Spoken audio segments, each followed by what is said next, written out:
Welcome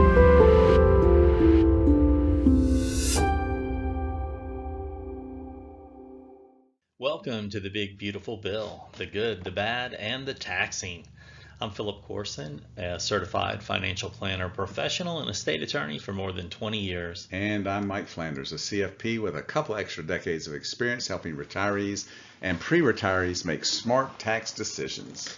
In this series, we're going to help you learn the rules, dodge the pitfalls, and find your opportunities under the new law, all in short, easy to follow sessions. So today is the last one, I'm sorry to say, but part 4 of 4, what the Big Beautiful Bill means for your retirement.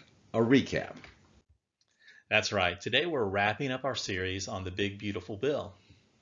We'll give you the highlights, the takeaways, and a few final nuggets we haven't covered yet. And then we'll talk about how you can use this information to make smarter financial decisions, starting with our Investing 101 workshop. So we started with the tax changes, lower brackets, bigger standard deduction, and that temporary senior deduction. Then we looked at the state and local tax cap relief and what it means for people in high versus low tax states. And we talked about estate planning. Why is it still critical to protect assets and avoid probate, even if you'll never owe estate taxes? It's just a good idea, that's for sure. If there's one thing the Big Beautiful Bill taught us, it's that timing matters. Yes, it does. When you take income, when you convert to a Roth, even when you give to charity, the calendar can make a big difference. And managing income isn't just for billionaires. For retirees, it can mean keeping your deductions, lowering taxes on your Social Security, and making your money last longer. So many Big Beautiful Bill provisions, they adjust with inflation. We haven't talked about that yet. That means the numbers will change slightly each year. Yeah, and some deductions are tied to specific expenses, like qualified home improvements or certain medical costs. So tracking your spending can really pay off. And also the various phase outs sometimes create gaps where a small change in income can unlock a big benefit. So you do want to keep track of this and do it as you go. Don't wait until the end of the year and try and recreate it. Right. One mistake we see is assuming that a benefit applies to you just because you saw it in a headline. Or waiting until tax season to find out what you could have done last year. Yeah. So remember, focusing only on taxes can backfire on you. Sometimes protecting assets, avoiding probate, or managing your investments wisely is even more important. Mm-hmm.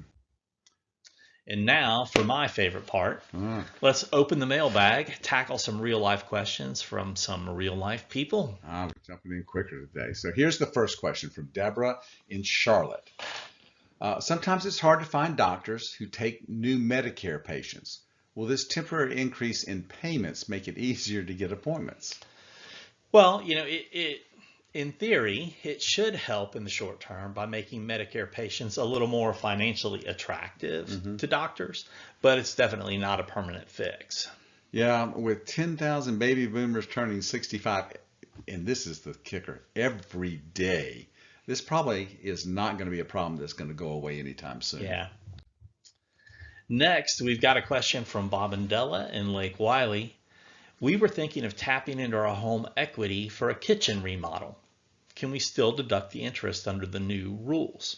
Yes, but this is the key. The money has to be used to buy, build, or substantially improve your home. So that's the situation here. The interest remains deductible in that case, but if it's for a cruise or to buy a new car, no deduction for the interest on that. Yeah, so upgrade the kitchen, but the Caribbean has to wait. May have to wait a day or two. Yeah, right. So lastly, Mark and Shelby, he says, I do a little consulting work in retirement. Does this extension mean I can keep getting that 20% small business deduction? Yes, the qualified business income deduction has been extended, so you can keep reducing taxable income from self-employment or rentals if you qualify. Yep, that's right. You can work just enough to afford golf without working enough to ruin your retirement. So that's it, folks. The Big Beautiful Bill is about rules. Investing 101 is about how you can put those rules to work for you. And one spouse shouldn't be left crossing their fingers. Both need to understand the basics. And what about your kids and grandkids? They need a clear picture that's not just TikTok hype or buying crypto. Right.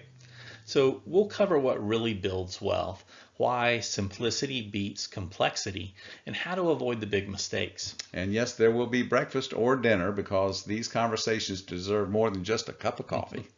They do, and seats are limited. So visit sbcinvesting.com or planningyourlegacy.com to reserve your seats today. And take care, everybody. We really hope it's been worth your time to tune in and get this information.